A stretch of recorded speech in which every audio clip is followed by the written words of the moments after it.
Welcome to Relationship Insights and Knowledge Sharing with the Queen on the Balanced Me Show, where we talk everything relationship. We believe that every relationship can work and life easy once. We believe that every relationship. Sorry. Yeah. Once the knowledge gap is bridged with the parties involved willing and intentional in their dealings. So on this show, we learn, we unlearn, we relearn, and we just get better with each passing day. And today I'm so privileged to have an amazing guest in the house. And I'll just, read out his profile briefly. Then we'll go into what we have to talk about today. I have in the house today Mr. Dele Agbogu. And Mr. Dele Agbogu is trained as an engineer in his first degree. He obtained his MBA from Business School Netherlands and has gone through different trainings and certification in the field of management, leadership, and family life. And today is actually coming, from that angle of family life, giving us leadership, giving us management as tips as well. He learned under the leadership of Dr. Sam Adeyemi for 18 solid years. That's huge. That's huge. His work and compassion as a counselor and marriage mentor has and continues to yield results for individuals and families, especially in the area of conflict management. He has helped hundreds of couples and singles in courtship to find purpose and fulfillment in their relationships. Agbogu combines pragmatic, experiential, and therapeutic approaches in dealing with relationship issues. He has helped organizations, ministries revamp their systems and structures to enhance their viability. The outcome has helped organizations, ministries operate at competitive level. Dele is building a network of people globally that will express leadership skills and blissful relationships to transform nations. He lives in the United Kingdom with his dear wife, Uwa, a human resource project management professional, and they are blessed with 3 remarkable children. Whoa, whoa, whoa, it's such a privilege to have you, in the house this day. And we know that we'll be able to glean from your wealth of knowledge, from your wealth of insight this morning. So you're going to be speaking to us on the place of personality in communication. The place of personality in communication. So like I usually do on this show, I want you to just speak and just talk as much as you can. Then if there's any question we would like to ask along the line, we can, ask you. But before you go into talking, you're mute, sir. Before you go into talk, I just want you to let us into the world of personality. When we talk of personality, what do we mean? Then when you start from there, you can now delve into the place of personality in communication. Thank you so much. The floor is yours. Thank you very much, the Queen, and thanks for having me, and for as many that might be watching now or who watch after now. I want to say thank you for coming in to at least gain some perspective and gain insights and knowledge in different areas that this platform had been churning out. Thank you so much. I really appreciate it. I'm not taking this for granted. To be candid, when we talk about personalities, personality has a way of impacting the way we communicate. And when we talk about personalities, it could what lead to what we call personality could be as a result of our upbringing, background experiences, the environment we grew from. And at the end of the day, the impact, that emotional significant impact that it have on us at the end of the day shaped who we are. And who we are eventually will determine how we relate with people. So that's why I said that personality impacts how we prefer to communicate with people, as well as how we ourselves respond to information.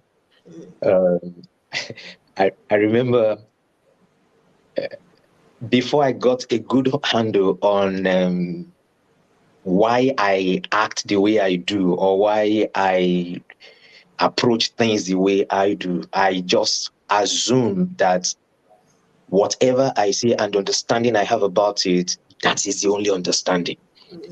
Until much later, when I became more exposed, I learned more and I read more, and I came to realize that a good chunk of how we see life is premised on how we were raised and ultimately how we were programmed.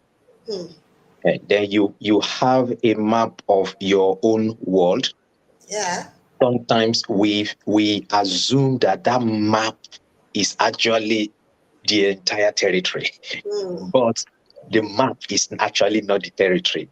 Our own map. When I'm talking about map, I'm talking about our world view now. Yeah. Then our world view is so limited, but we unconsciously live out our lives in such a way that we want to see life based on our limited view or limited understanding, and we expect that the world is actually as limited as we could see.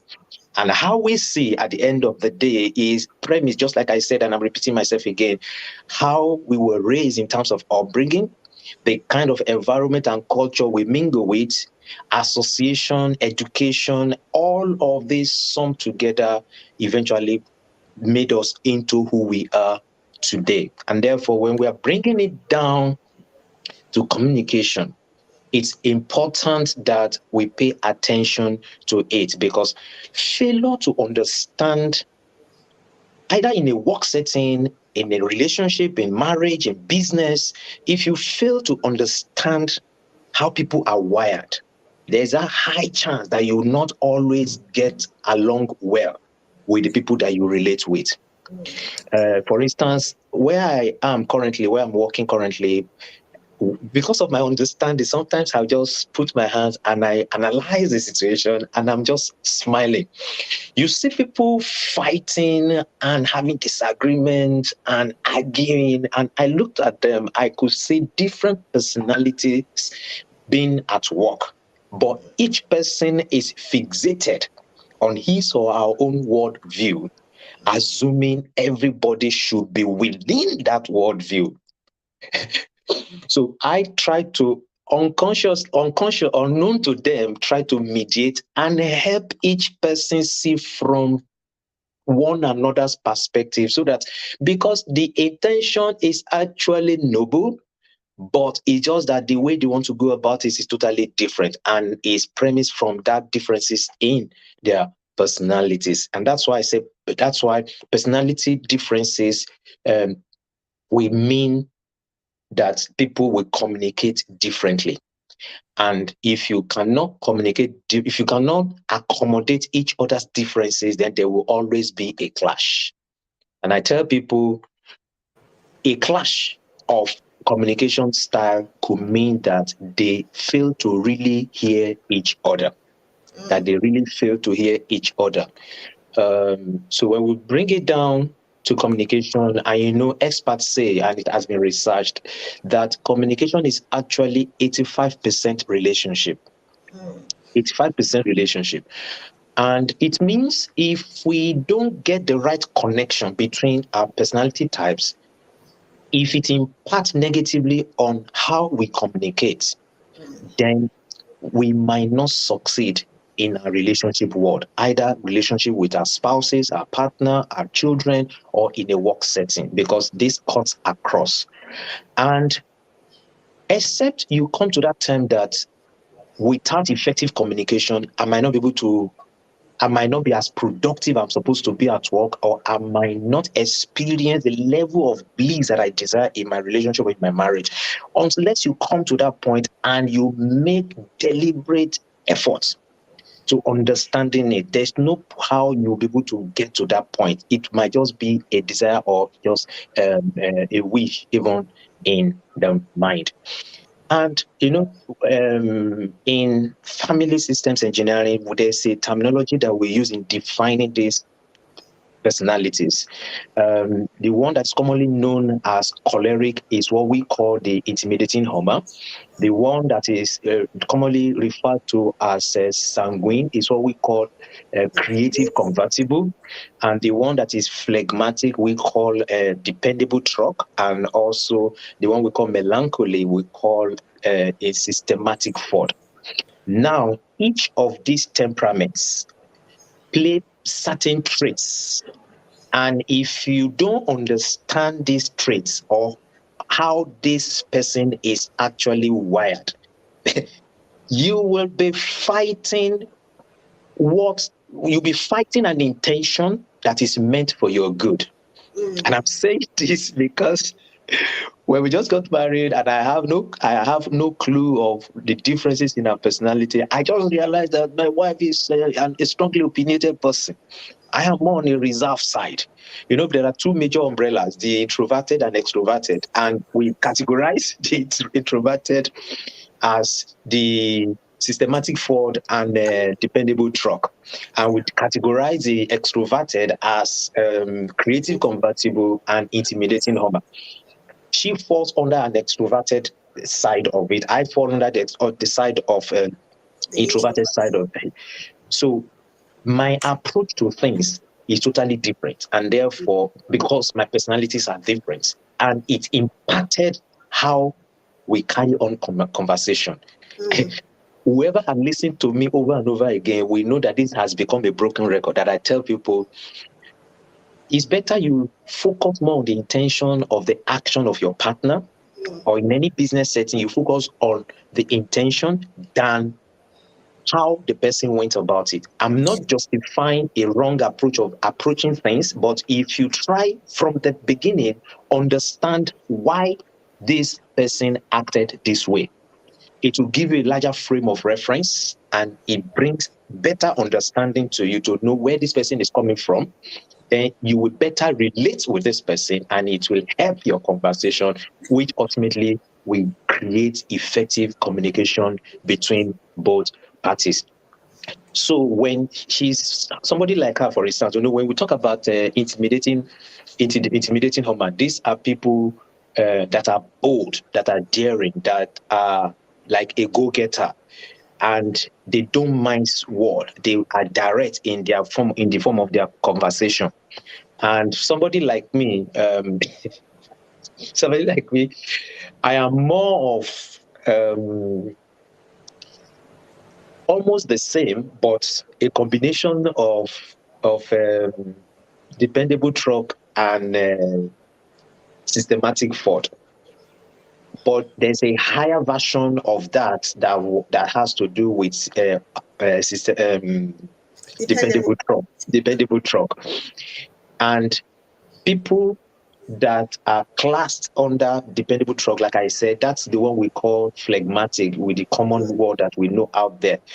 There's a tendency to be laid back. There's a tendency to make decisions slowly, and therefore, if you are not developed, because there's the undeveloped states of those temperament, and there's the developed state of the temperament. When we started out in our marriage, it was undeveloped, and therefore the weaknesses played out more than what the strength's supposed to be. And this is not in any way to say that any of the temperaments are bad. All the temperaments are good. In fact, the blend of those temperaments is fantastic.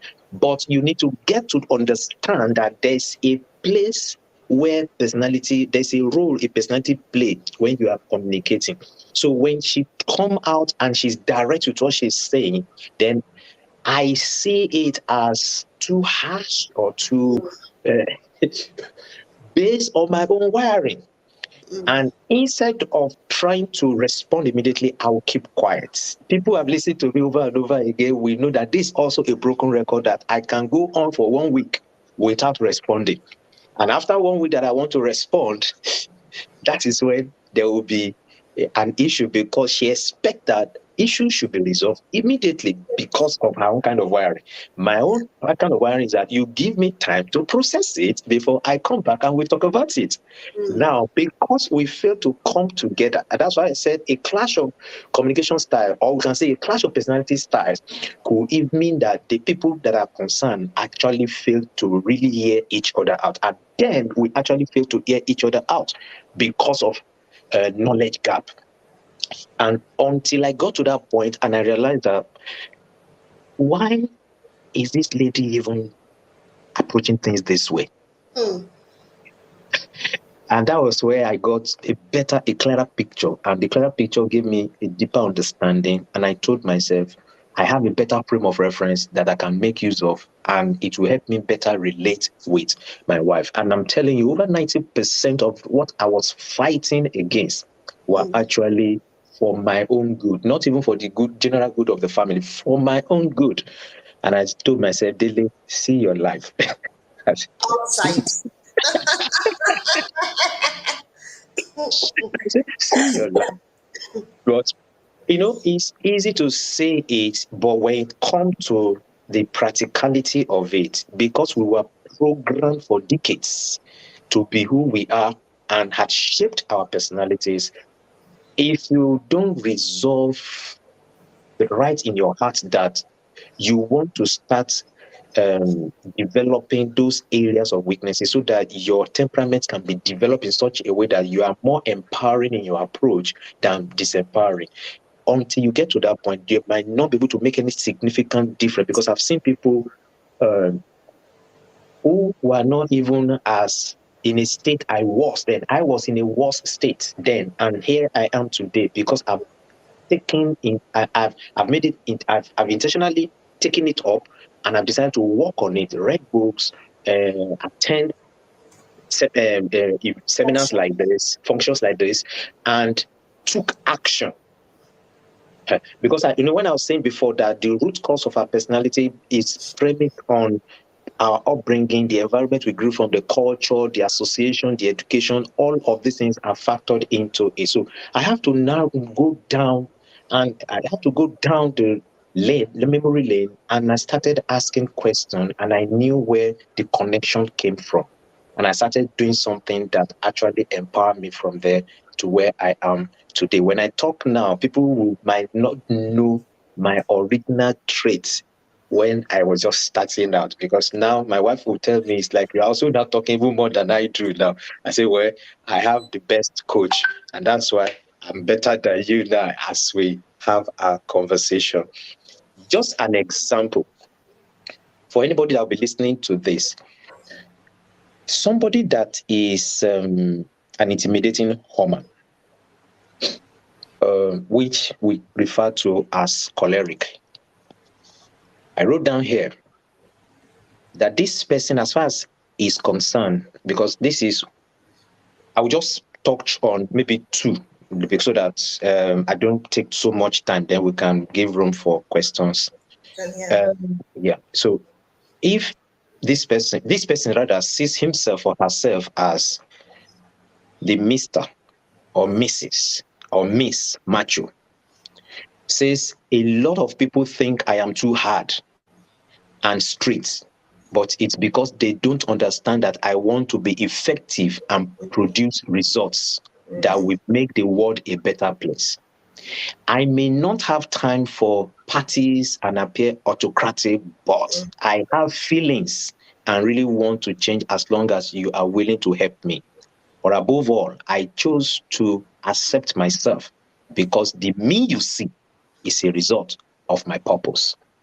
Now, this is the description of somebody who is an intimidating homer.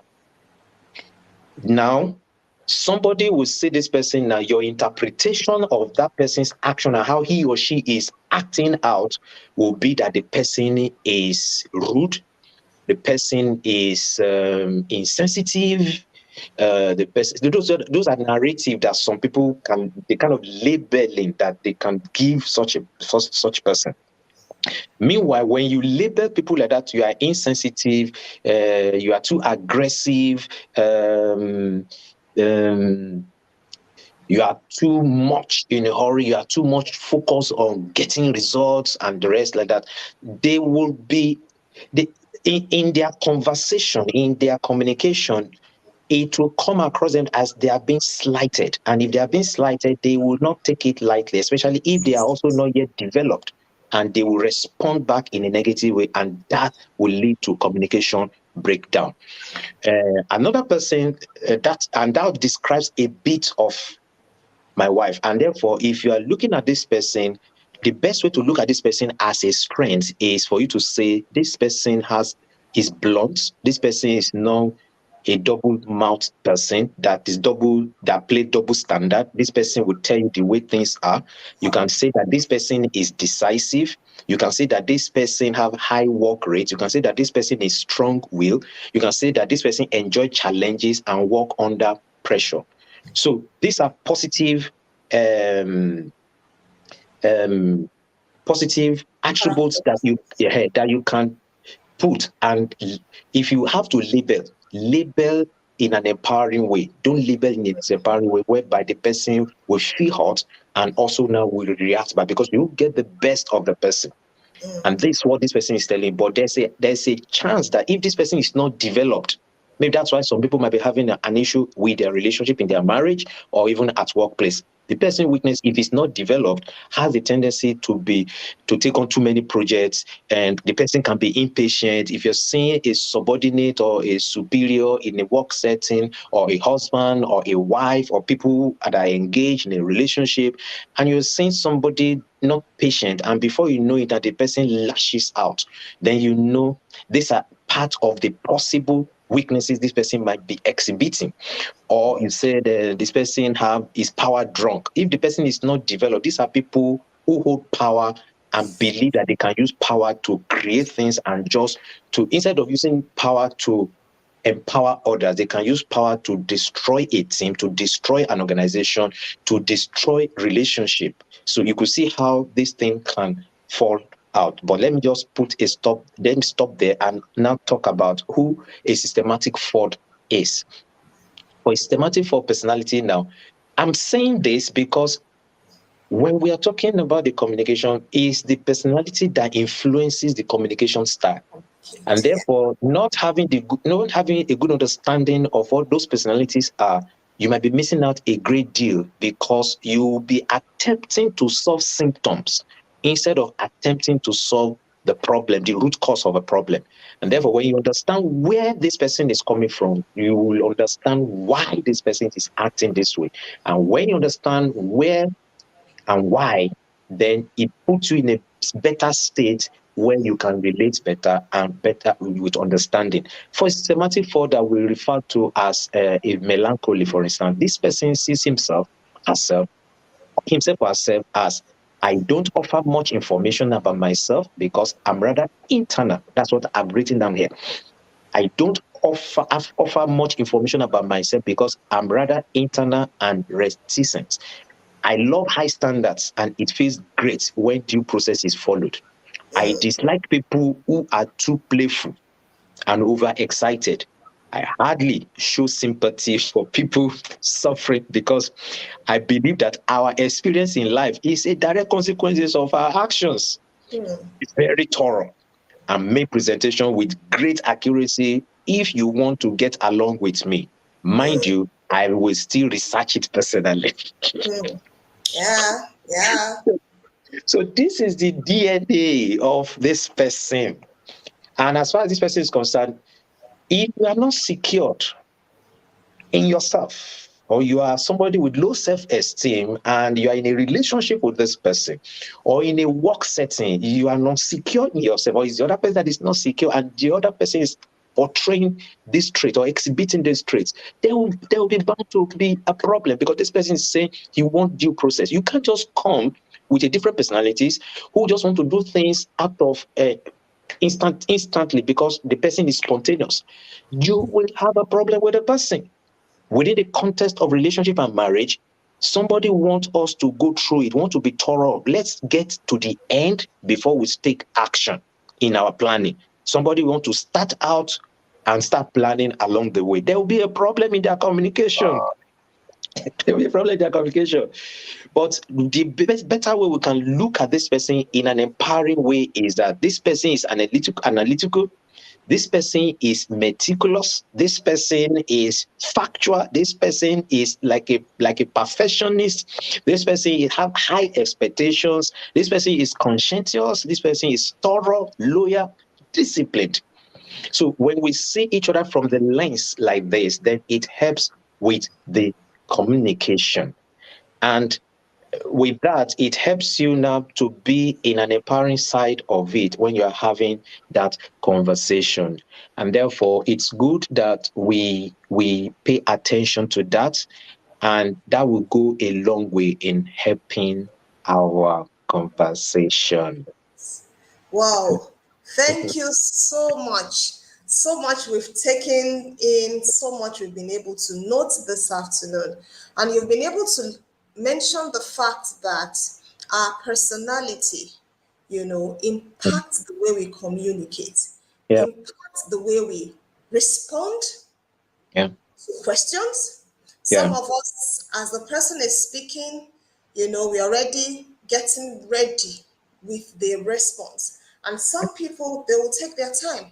They will mm, go away with whatever you've said, and they will come back, you mm, know. And the other party who is spontaneous, will feel what is there to go away with and mm, think, oh, give me yeah, the answer now, because me, I know what the answer should be. I'm just yeah, waiting to hear it from your mouth. And the yeah, other party will be like, you know what? I need to think about it. I don't just want to commit myself now, and later on I find out that this is not what I really wanted to commit myself to. So yeah, yes, our personality, goes a long way in the way we communicate. I yeah. also want to ask a question. Okay. Can we um, can we change? Can we switch temperaments? Is it possible? Our personality, is it possible we'll switch? Someone sent in that question. That Okay. is, do we? Is it possible to change? Is it possible to switch? And if people switch, what's happening at that point in time? What can we pinpoint that is happening to that individual that has switched personality? Mm, very good question. I think the contest is not about switching. Okay. It's about it's about you, the person now. And we all have dominant personalities. You cannot go and become who you are not. Okay. What we are trying to deal with here is to help someone gain the knowledge that personality imparts communication. Because somebody communicated differently and you like it does not mean you must also be like that person. Hmm. Each person is unique in his or her own way. And therefore, the more the more you subject yourself to developing those personalities of yours, the better it will be for you. And not looking at another person as a model where you want to walk towards. That's what I would say, because if that is happening, then we might need to check a bit, because there might be an issue of identity, because you must be whole and you must come to terms and love yourself the way you are. Like I just said too now, that when we started at the first year of our marriage, I was clueless. I was in my raw state. My personalities were not developed.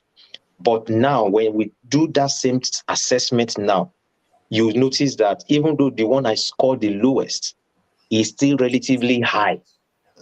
So we can actually develop, but don't let us look at it within the context of switching, Mhm. because it's not an electrical switch that I just put on and off. This is something that decades and decades had programmed inside you. And I just said about the aspect of upbringing, the training, the exposure, the culture, the environment that had impacted you so strongly that it has become a significant emotional experience for you. You cannot just switch over within a day. We've been on our journey now in marriage now. By next month now will be 20 years. And therefore, we are still developing. And I would say developing is a lifelong work. It's Yeah. just that you should not be where you used to be. What creates problem with you and your partner or within a work setting, you should grow above it in such a way that when such a scenario play itself again, you're able to handle it better. And I think that's the approach I feel we should use to look at it. I'm not saying need to switch. Switch. Absolutely. And I agree with you. And I also tell people that we should bring our strengths to the fore Yeah, as we work on our weaknesses. Because yeah, the truth is, all these four personalities have the strengths and the yeah, weaknesses. yeah. So, and none is better than the other.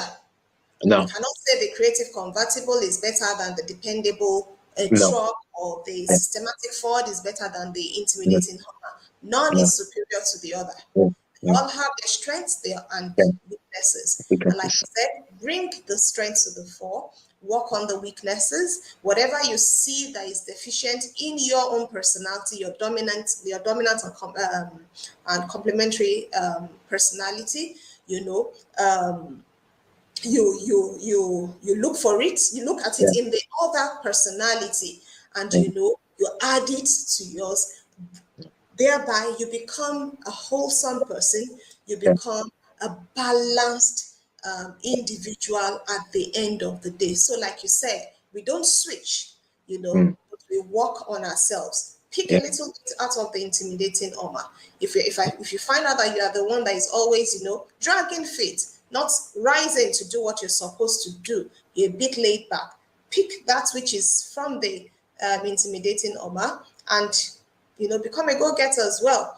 And yeah, if you're the type that is too critical, critical, pick a bit of the yeah, creative convertible, loosen up a little bit, let down your hair, let yeah, people feel free around yeah, you, yeah, before you know it, you find out that people, uh, individuals become better, and the weaknesses, just begins to fizzle, yeah. and the strength comes much more to the Well, fore. yeah, yeah. I call it leverage. I call it leverage because that's what myself and my wife have done for the past, how can I say, approximately 20 years now. Leverage. I've seen certain part of me that are weaknesses, which are strengths for her. And because I'm secured, because it's one thing to identify, it's another thing to allow. So because I identified that these are strengths, I'm secure. So I allowed her and I leverage on her own strengths. She could see my own strengths as weaknesses on her part. She saw and she also leveraged. So Absolutely. we are people giving to on learning, and always relearning. And that's why we have evolved, and that's why we have developed ourselves to this point where we are today. So we should leverage. And you would have seen people, clients that would have come to you. What should have been an advantage, they've turned into a disadvantage. What they're Absolutely. supposed to use to leverage, to synergize and be strong, they use in fighting themselves and they push themselves away. But that's Absolutely. not the case now. So that's the best way to go about that. Yeah. And that's what we do as coaches and counselors, helping people see Yeah, and holding their hands, guiding them, yeah, to see those things that are sort of in their blind spot. So what you're fighting about, what you're, almost killing yourselves on, is mm, actually meant to complement the relationship. yeah, You're meant to complement each other. You mentioned something very key: relearning, unlearning, mm, and learning. And that's mm, what we do on this show, relearning. What have I learned? What do I need to, know much more? What do I need to drop? What do I need to add? And as people do that, we find out that we become better individuals. First, for ourselves, because we cannot give what we don't have. yeah, When we are good, and we are getting better, we can always be a blessing to the people Yeah. around us. And, let our light indeed shine so that people around us, can see that which we carry, and they Yeah. desire to have relationship with us from time to time. Yeah. Yes. I don't know if you still have more things you'd like to talk on. We are getting to the end of our talk today. Maybe. I just want to add this that sorry, I hope I didn't cut you. No, that's fine. That's fine. Okay. Please go ahead. Yeah, that it is important, people in relationships, to know that whenever you are having disagreements and you are having issues with your partner, it could even be in a in a work setting. Just know that that person is either trying to express a need, feelings, or emotion, Mm, or the person is trying to make choices, or the person is trying to give encouragement or show that they are valued or mm, they are included in a conversation, mm, or the person is trying to build relationship maybe in some areas that you've not actually enhanced in terms of friendship, or it mm, could be that the person is trying to share an information, or it could be that the person is trying to ask questions, or it could be that the person is trying to socialize. Now it could be applicable to work setting, it could be applicable to a relationship setting. Whichever it is, just know that the intent of this person is not to undermine you. The intent of this person is not to make you feel less of who mm, you are. The person might not have been able to accurately pass the message across. So the solution is not to take what was said on the surface and use it to respond back. The solution is to look beyond what was said to why was the that person thing has said. Then said. it gives you a clearer perspective. Mm, Because whether you like it or yes, it is good that we see it from this point of view, or else you might likely be having frequent disagreements mm, and you don't want that to impact your relationship negatively or impact your work and reduce productivity wherever you are working. yeah. All right. Thank you so much. And I hear you talk about intention. So Yeah. we need to be able to seek out what is this person's intention. Yeah. you know Seek out what's his intention, what's her intention in Mm. this particular space. And when we do that, we find out that we're able to get the best out of the conversation that is being held at that Yeah. point in time. Whoa, thank you so much for being a part of our show Thank you. today. And we are also grateful for our audience that have been, a part as well. And we know that even as people watch after now, they will be able to pick few things from this conversation that we have Mm. had today. So Yeah. thank you so much, and happy wedding anniversary in advance. Yeah. Thank you 20 very years. much. That's not a joke at all. Yeah. And we trust that you continue to experience marital bliss in your home, and even as you choose to be blessings to others, your home stay blessed as well. Amen. Thank you Amen. so much. Thank you Thank so you so much. much for having And me. you Thank you. have an amazing rest of your day. God Thank bless. you. You too. All right. Bye. Thank you. Bye.